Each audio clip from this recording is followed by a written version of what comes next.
feel like Gordon Bombay would have taken his career to even further heights. Everything's flashy, everything's cocaine, everything's Fun. Open wide for some I soccer. don't care what you think about what your personal thoughts are at home. I care that you hate the Cowboys. Call this college rule. Welcome back, everybody, to the Sports Experience Podcast. Dom and Chris here, and before we begin, always a little housekeeping. We're recording down at Engle Studio for all your audio needs here in Tucson, Arizona. In addition, make sure you follow those socials, like, follow, and subscribe, and most of all, listen to us on all the podcasting platforms. And let's bump those numbers up. Also, suggestions. We got a couple of good ones in the chamber from some friends of ours after we get done with this block episode. And Chris, we're in the middle of this block, and who do we got? Well, we're talking Eastern Conference, and we're talking Big East, yeah. the Big East, and we're talking the really the coaches in this epic era of when it got formed to pretty much like maybe like 95 or you know what I mean, when they started dropping off. And we're talking about the Villanova coach right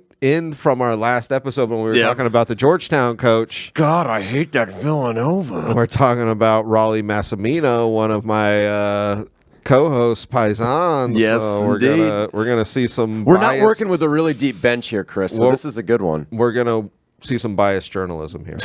Biased journalist. All righty. Roland Vincent Massimino, born November 13th, 1934 in Hillside, New Jersey.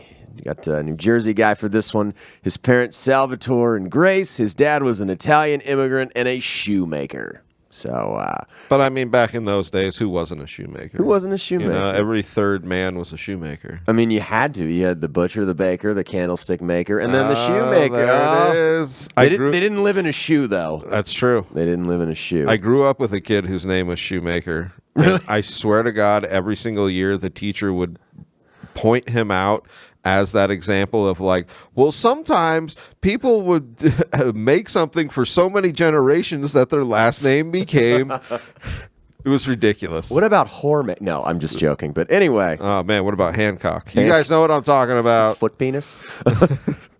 But all right, Dick Butkus. Now we're talking. Now we're getting down to brass tacks as to names.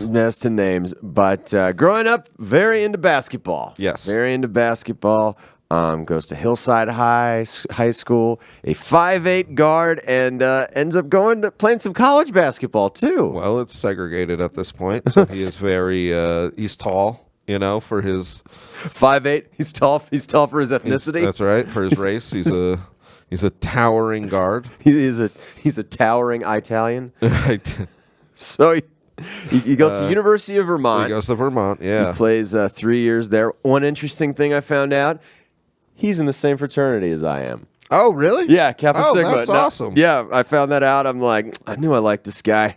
The Italian fraternity, if you know they what let I us mean. all in, Chris. They don't exclude.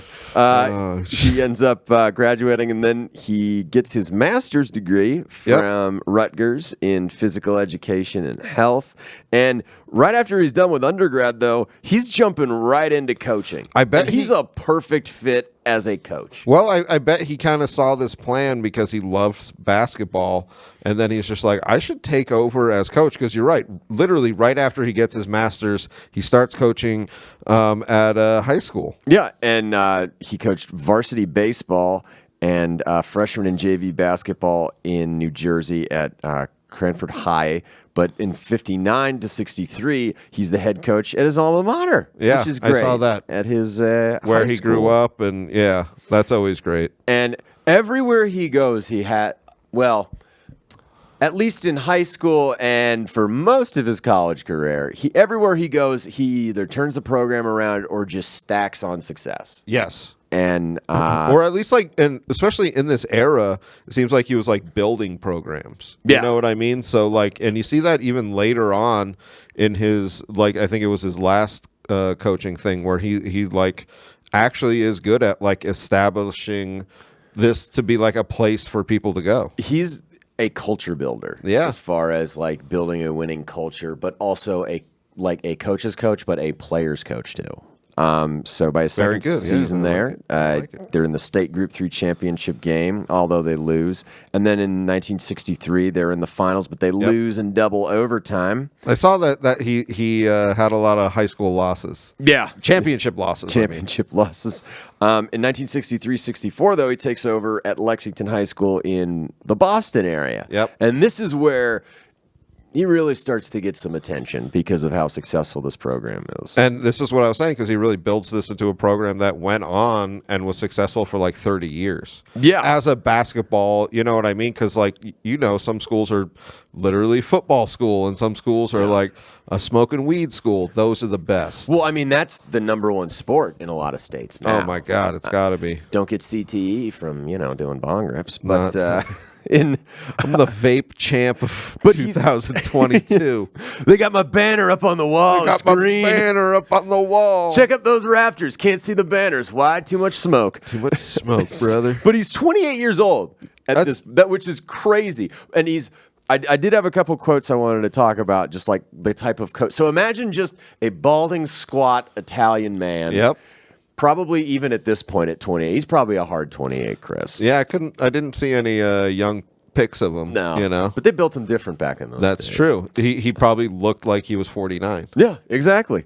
One of his former players, Frank Sullivan, who was actually a coach at Harvard down the road, he said his coaching style, he had physical tirades on the sidelines where he'd climb on lockers, take his belt off, and kick the ball the length of the court. And that's what college basketball is missing. It's missing it now. And his was kind of fun and motivating, unlike Bob Knight, where you're like, he might kill someone. That's true. It's more to motivate and just get all, because you know what? Italians aren't prone to anger and yelling and, sputtering out sentence fragments and lighting Dom things has on never fire. yelled on this podcast. Never once. A stage. A drunken night out. This has never happened. My volume doesn't increase. I'm at about a 4. That's where I stay. That's right. So he said one time he was so mad he couldn't stop talking and his false tooth fell out. His false teeth fell out. He said he'd never seen that before. He picked them up, threw them against the wall, and they broke. But he also said he is like fantastic.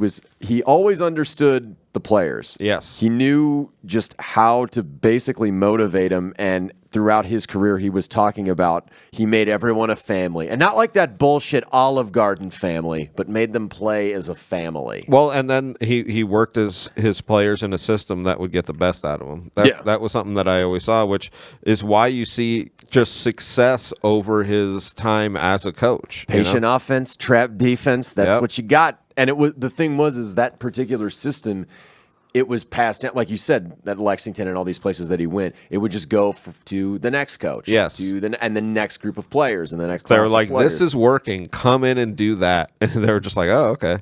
He was extremely popular there. Yes, his family loved it there, but he realized, you know what? I might be able to take this coaching thing a little bit further. Well, once you get into that university level, that's when the cheddar starts raining down. What's funny, though, is in 1969, he goes to coach Stony Brook there on Long Island in the D1 basketball.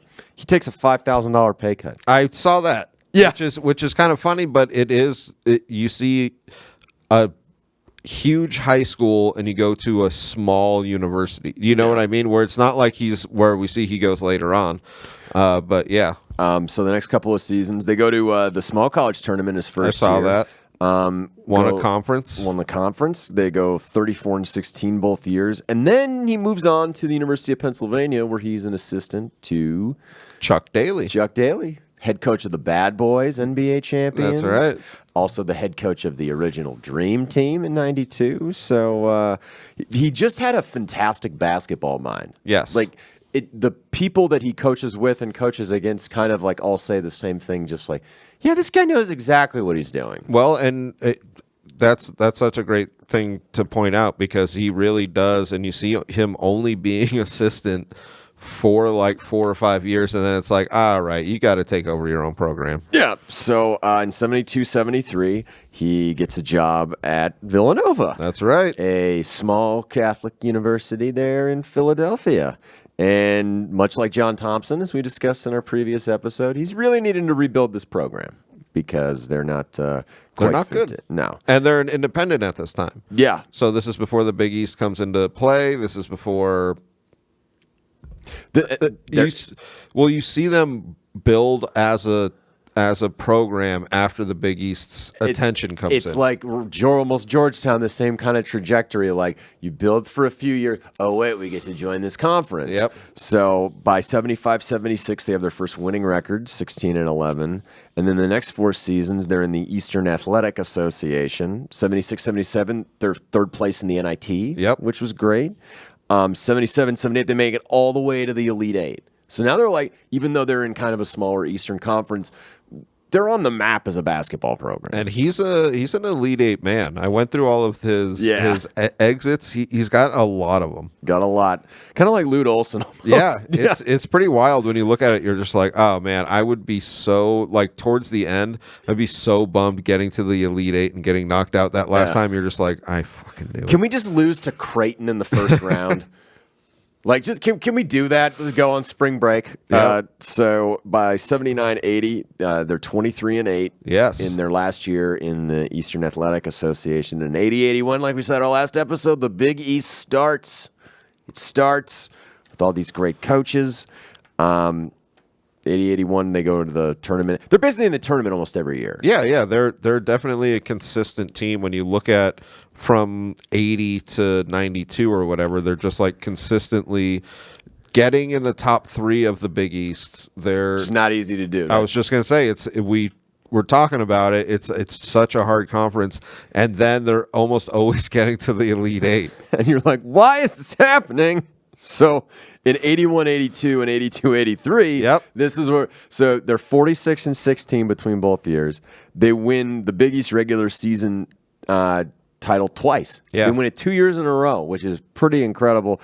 And what were we talking about before, Chris? they get exited from the tourney in the Elite Eight both the years, and it's pretty brutal. Well, 81-82, they lose to eventual national champion North Carolina. Oh, yeah. And then the next year, they lose to our buddies Clyde the Glide and Akeem, who probably should have won the national championship. That's true. So that would have been hell. That had been Massimino against Valvano. Oh, my God. That's a Sunday dinner you sit down for.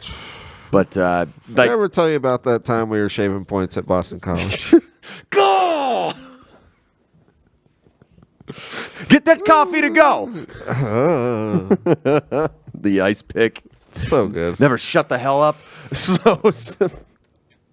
But now they have like a national powerhouse. Yep. Like they're a team to be feared, and you're thinking at some point luck's going to turn their way, right? And these rivalries are starting. You get this East Coast popularity, so the just the recruiting is increasing, and they're loading up with high school All-Americans like an Ed Pinckney, and then Dwayne and Gary McLean, and then Harold Jensen, guys like that. In 83-84, they lose in the tournament.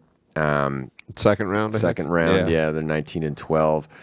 We get to 84-85, and they don't have a particularly great season. No, they go 25-10. They're tied for third in the Big East. They make the NCAA tourney, but they make it as an 8th seed. They're probably at that, and this is the first year I didn't want to add. They have 64 teams. Yes, this was the first year they expanded that. Yeah, that was great. I'm gonna guess they were probably one of the last teams in there because for sure. I think they lost in the quarter or the semifinals to St. John's in the Big East tournament.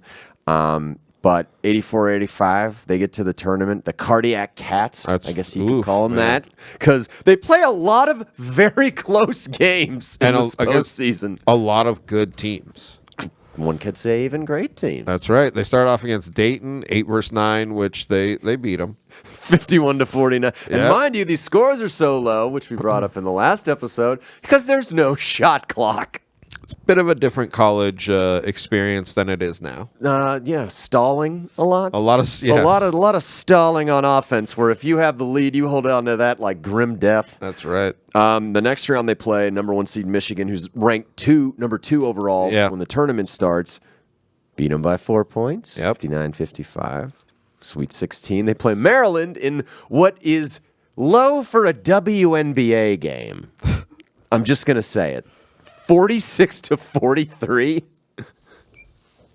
Michael Jordan could put that up in a game by himself. It's pretty bad when you look at these games. It's exciting because it's the tournament, but it's not particularly exciting basketball to watch. Exactly. Like, it's a lot of zone defense and, like, that box offense where you just kind of throw it all around and, hold it. And just perimeter. Center holds it!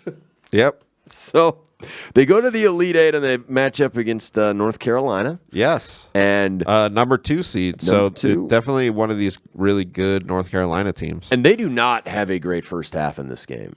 In fact, it is so bad, I don't know if you read anything about this, that Coach Mass, he decides to eschew what he normally does where he talks to the press. He just runs right in the locker room, and he has one of the most fantastic motivating speeches. Oh, that's so down. Awesome. No, give it to me. All right, so they're getting shellacked, and he starts yelling at them because, hey, it's what we do. That's what... It's in your blood. You have to. He yells, "Do you think I want to be doing this? Do you think I want to be screaming at you? Do you fuckers really think I want to go to the Final Four? Listen, there's much more to life than that. Do you know what I'd rather be doing now than anything? Than being in here in this room? I'll tell you, I'd rather be at home sitting behind a big steaming plate of spags. Yeah, that's right, macaroni, linguine with clam sauce. I'd rather be doing that than losing this damn game. Now get out there and do what you have to do, or came here to do in the first place." That's better than anything in a sports movie I've ever heard. And then what happens in that second half? They shoot over 70% and they win that fucking game, Chris. And then what does he go home and sit in front of? A big plate of pasta. Reading about how he built camaraderie by Sunday dinners is just, oh, you magnificent bastard. Celebratory pasta is the best kind of pasta. I mean, it's good at any time. I mean, let's be honest. But when you're celebrating something, that's, and linguine and clams. Oh, my God. Oh. White sauce. Oh, delicious. Red sauce, Steve. It's just good. It's just good. So they go up Final Four against Memphis. Memphis, that's right. They end up winning. Memphis, I think, had a big upset. I forget who they upset to get in there, but they weren't necessarily expected to be in the tournament. But this, like our last episode, 3 Big East teams in the Final Four. Yes, I saw that. Chris Mullen, I guess, had joked when the seeding came out. He's like, "Man, I was thinking for some reseeding because he didn't want to play Georgetown in the semifinal." So they win 52-45 because, hey, who needs to score more than 50 points than to win a basketball? 50 was a lot in this run. It was. So they go to the national championship game, April Fool's Day, 1985. And as we discussed in our last episode, it really is David versus Goliath. Yes. Yeah, they line up against a 35-win Georgetown team, ranked number 1 overall. I think they're fit. But I did want to add, during the regular season, they played Georgetown twice, being in the same conference. One of the games went to overtime, and even though they lost both games, the combined score they lost by from both games, 9 points. So you know it's going to be a tight game. If Georgetown, in my opinion, played anyone not in the Big East. Yeah. If they met up against Memphis. Yeah, if they met up against UCLA or whoever. North Carolina, whoever during. Yeah. Just anybody. Yeah. Just anybody. So they go into this game, and you're thinking, well, what's the best way to prevent Georgetown from scoring? Besides, a 1-3-1 zone defense. Not giving them the ball. Literally holding on to it. And like we brought up, this is just like a prime example in college basketball where they're just like, all right, we need to change that rule. Yeah, like I get it's the national championship, but it doesn't lend itself to being like uber exciting. Yes. So we're at Rupp Arena in Lexington, Kentucky, over 23,000 fans, and they come out and they play the patient. I did read 4 times in this game they held the ball for 45-plus seconds. That's so wild. Like, that's 4 minutes. If you're a Georgetown fan, you just have to, God damn it, do something! But because they're holding on to the ball, and it would take the perfect game to beat Georgetown. Chris, what did they shoot from the field in this game? I think they shot like 68% or something. What did they shoot? Almost 79%. So wild. 22 for 28, and in the second half, this is the wild part. They took 10 shots in the second half. I was just going to say 28 shots is not – that's like a quarter in the NBA. I'm pretty sure Allen Iverson used to take that in a game. Yes. It's so crazy when you look at the stats for that. But shooting 22 of 28, you're like, oh, yeah, I could see why that would be so hard because there's so few possessions. They kept the game within striking distance the entire time, too. Yeah. Like, they didn't get down at any point to where you were just like, okay, well, Ewing and everybody, they're just Well, they didn't want that fucking speech at halftime. They, you know what they wanted, Chris? Fucking Mrs. Mass's celebratory pasta. And they got it. They got it! So, and people say this is one of the most unlikely national champions. We get Villanova, 85. Massimino bringing it home. With the come-over kind of folding over not so well, and just, this country's never going to rebound. Oh. I wrote that down in my notes. Space Jam. It's so good. So there was a funny story I saw on that ESPN 30 for 30 on the Big East where Massimino went up to Brett Musburger before the game and said, "That's a nice suit you're wearing." And I guess they made a bet where he said if Villanova somehow won the game, he'd give him the suit. Oh, that's So he gave him the suit, and Massimino got it tailored. That's awesome. I love that. So they win 66-64. Yep. Arguably one of the biggest upsets in college basketball history. And this was a high-scoring game for Villanova if you look at that run. That was another thing that I thought was interesting. I think they scored more in that game than they did in any other. Yeah. I mean, granted, you get Patty Ewing there, but over the next few years, actually during that offseason, I saw that the Nets offered him a job. I did see that, and he turned it down. Like at the last minute, too, Yeah. which would have been like, that would have been interesting. It would have been interesting to see them climb that ladder and see if he would have it on the NBA level. Because you know what? You saw guys in this era kind of start to do it, like with, what's his name? Larry Brown. Yep. And then Jerry Tarkanian, who we'll bring up probably a little bit later. Right. And maybe why Couple of he leaves. minutes. And, but a big thing that happens over the coming years is he starts losing assistants. Yes. He starts losing assistants, and Well, people start realizing under these great basketball minds that the assistants also do work. Well, they exactly also do work, and it's obvious who they take under. You're like, oh, you should be head of this program, and then that's something that you see all the time now. Start poaching dudes. Yep. So from 85 to 86 to 91, 92, they only made the tournament 4 times in 7 seasons. And then what happened in one of those? Well, I mean, what do you think happened in one of those? He had to, Where does he had he to go? go out in that Elite Eight. Oh God! Because it's either Elite Eight or Championship with Massimino. So this was 87, 88. They go to the Elite Eight and they lose to Oklahoma. Do you know who they would have played in the Final Four if they had won? No, I didn't see that. Arizona. Ooh, that was good. But they go to the NIT twice, and by 91, 92, that's the end of his run. I was going to say it's time for the Wildcats, because everyone's nicknamed the Wildcats. Yeah, I guess in college basketball Got it. sports. Need a couple more. Why not? They're pack animals. There's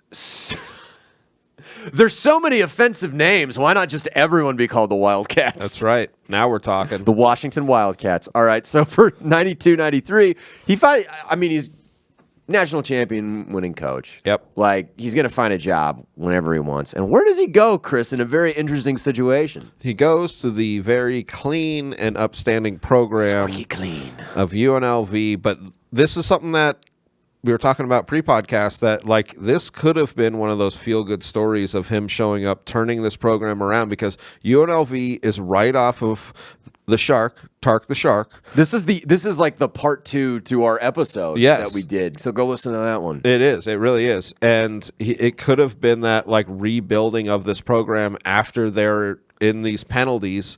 You know what I mean? Because obviously they're not going to do anything when they're in the penalties and stuff. But I mean, they're off.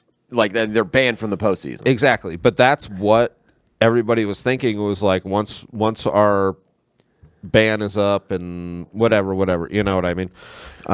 But it doesn't really build like he always builds. Exactly. It doesn't really plan out like that. And I tried to look into it. This is the only thing, I don't know if you saw, but I couldn't tell if it was like his doing or the president's doing or both of them together It's conspiring. both. Yeah. Like, so his first season, there's no postseason. They go, like, as far as the tournament. Yeah. He's got J.R. Ryder, though, in tow. They lose in the NIT second round. And then his second season, they go only 15 and 13. And you're thinking, okay, well, he's keeping a middle in, like, because I know they lost scholarships and things like that. Ryder went to the NBA. Yeah. And they have a bad rep, so now college kids are like, all right, I'm going to go somewhere else. We talked about that in our O'Bannon episode. Yeah. Remember that? Where he was just like, well, they destroyed everything. I guess I have to stay here. Exactly. So what ends up happening, though, is he only coaches there for 2 seasons. That's right. And why does he coach there for 2 seasons? Because he gets forced out because the president and himself cut a side deal for his salary, and then they announced it to the Nevada board or the state. The state. They announced 2 different numbers, which is a violation. Which is a total, and I read this, a business ethics violation. Some would call it fraud. Some would call it fraud. Some would call it the business opposite. I was going to say someone would call it the opposite of the puppy who lost his way. I want to tell it that she's just nodding in the. I award you no points, Rollie, and may God have mercy on your soul. We're all stupider for having listened to that. What essentially happened, though, was they reported about $500,000 was going to be his salary. Yeah. They gave him $300,000, essentially $300,000 under the table. Yeah. Under the freaking table from the varsity club. Well, when you got the sauce cooking, you got to put the money under the table. You got to put it under the mattress like a true Italian immigrant would. That's true. But so he's out, and it's just this is just further just horrible things for UNLV's program. Yeah, and they don't really recover for a while. Yep. It's a while. But takes a little break. But he's not done. He's not done. He's only 60-ish. Yeah. Finds another job. Goes to Cleveland. Mike Fratello with the Cavs, kind of helping his buddy out there. True. Going to Cleveland State. I didn't even know they had a team, Chris. They got uniforms and everything, I'm told. And Rollie's their coach, and as bad as the UNLV, at least he was finishing over 500. I was going to say, this is probably his worst stint in Cleveland. I don't know if you saw. He just kept having problems with players. Not only players, a lot of people were saying the game had passed them by. Yes. Like, not really into using the three-point game, slowing the offense down. Like there was a lot. Yeah. It was just one bad thing after another. 7 seasons, only 3 they finished with a 500 or better record. Yep. Issues with academics, crime. I don't know if you saw one of the coaches he replaced. They found him exiting out of a crack house. One day. Yeah. So they had a lot of problems in that. They one of the players, or 2 of the players, they held up CC Sabathia and stole $44,000 in cash and jewelry. Why do you have that much money on your person? I don't know, but still, like, liable to get robbed. Yeah, liable to get robbed. So by 2002, 2003, he finishes 8-22. Has himself a stroke after this type of nonsense, and you're thinking, man, it's got to be it. Like, it's got to be it. Oh shit, it's hurting himself. It's hurting myself. It's got to be it. Number 1, but number 2, he's never going to coach again, right? No, and that's a sad way to kind of like from 85 on, man. That's excluding one Elite 8, excluding one Elite 8. But here's my question: if he could go to one state and coach in, what state would that be? What do old Guidos from the Northeast usually do in their retirement age? He went to Del Boca Vista. Ran for condo president. No, he didn't. Oh, man. He went down to Florida. He started coaching. His wife had said she thought he was going to be an advisor. No, he just jumped right in. I saw that. I figured, and for me looking at the outside, you were like, oh, yeah, you're not going to be head coach. You don't have the energy for that. And like an advisor sounds good, but yeah, he's full in head coach. He's coaching at Northwood, later Keyser University. Yep, for 8 seasons. He's in his 70s. After his stroke. Yeah. That was the thing that I was like, Jesus Christ. He goes down there, actually 11 years. Oh, yeah. He coached there for 11 years. And it's an NAIA school, a Division II NAIA. A smaller, program, yeah. Smaller. Makes the tournament in 9 of them. He builds a winning I think he needed this. I think that's why he did it. To build after, because like we said, Cleveland was kind of his one hiccup. Actually, UNLV really, but I mean, I think if UNLV, he just kept coaching there for another few seasons. That might have been it. That might have been. He needed to end on a make. Yep. Goes 298-75 at this school, which pretty goddamn incredible. Yeah, pretty good. Then 2010-2011, they make the NAIA D2 semifinals. And then in 2011-2012, they are the NAIA D2 runners-up. Yeah, they got second. Yeah, they won 67 games in 2 years. That's pretty damn good. Incredible. Yeah, another program established. Yeah, right? I did want to add November 1st, 2012, they have an exhibition game against Kentucky. I thought this was cool. It was his first trip back since winning the national championship there, and I guess they played like a video montage of it for him before they that's really cool. All the Villanova highlights and pretty much just beating Georgetown. Yeah, but yeah, first time back in that arena is such an interesting thing to have an exhibition game against Kentucky, who were national champions from the year before, coached by another Italian as well, John Calipari. Maybe the strings were strong. December 14th, though, 2016, he won his 800th game. His 800th game as a college. There are not a hell of a lot of college coaches you can say. Well, it's crazy because his health is starting to fail. Yeah. At this point. Yeah, because April 2016, he's diagnosed with lung and brain cancer, which are terminal. Yep. Interestingly enough, though, in that spring in 2016, he got to see Villanova win another national championship. I know, I saw that. I thought that was so awesome. Just right on his exit. You know what I mean? They hadn't been. I don't know if they had been to the Final Four since he had left. Well, can I tell you what they had been to? The Elite Eight. Yes.